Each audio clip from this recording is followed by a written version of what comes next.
ઓફિસે ટીવીનું રિમોટ લઈને જતા રહ્યા કે હવે તું જોઈને દેખાડ.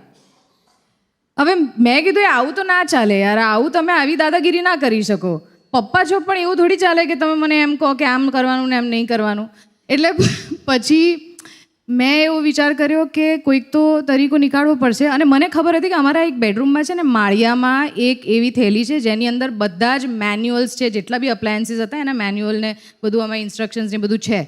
તો મેં આની હેલ્પ લીધી. આને બિલકુલ હેલ્પ નથી કરવી, એ બી આટલો ટેણીયો હતો એ વખતે, પણ એને સમહાવ મેં ઇમોશનલી બ્લેકમેલ કરી અને મેં એને કીધું કે ચાલ આ ટીપોઈથી તું અહીંયા મૂક, મને હેલ્પ કર. એની ઉપર એક ચેર મૂકી અને માળિયામાંથી એ મેન્યુઅલ કાઢ્યું અને એમાં મેં રીડ કર્યું કે ટીવી છે ને પેલું ત્યાં નીચે બટન હોય ને નાના નાના, એમાં P+ કે ચેનલ પ્લસનું બટન દબાવો ને એટલે ટીવી ઓન થઈ જાય.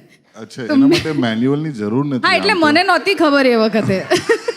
ના, ત્યારે છે ને ટીવીની અંદર નીચે પેનલમાં હિડન આવતું હતું, એટલે એને પ્રેસ કરો, ખોલો, ત્યાં બટન્સ છે એ સુદ્ધા નથી ખબર. અચ્છા, હા, એને કીધું જોવું તો પડશે. જોવું તો પડશે. એટલે એ મેં એવી રીતના શોધી કાઢ્યું અને પછી અમે લોકો અઠવાડિયું એવી રીતના ટીવી જોયું. અને એક દિવસ એવો થયો કે અમને ખબર ના પડી, મમ્મી પપ્પા આવી ગયા, સ્કૂટરનો અવાજ અમને ના સંભળાયો, એમણે બેલ મારી અને પછી અમે બંને નોટ કોઓર્ડિનેટેડ, કોઈ કમ્યુનિકેશન નહીં.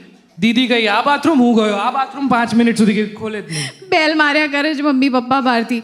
પછી અમે લોકોએ ખોલ્યું અને બંને આમ એવી એક્ટિંગ કરીએ છીએ કે હા સૂઈ ગયા હતા. અને એ લોકોએ તો સાંભળી લીધું હતું કે ટીવી ચાલતું જ હતું. એટલે પછી પપ્પાએ અમને લોકોને પૂછ્યું કે તમે ટીવી જોતા હતા? અમે ધરાર ના પાડી અને પછી પપ્પાએ ટીવી પર હાથ મૂકીને જોયું, ગરમ ગરમ. મેન આ દરેક પપ્પાને આ હેક ખબર છે. સાવધાન રહે, સતર્ક રહે.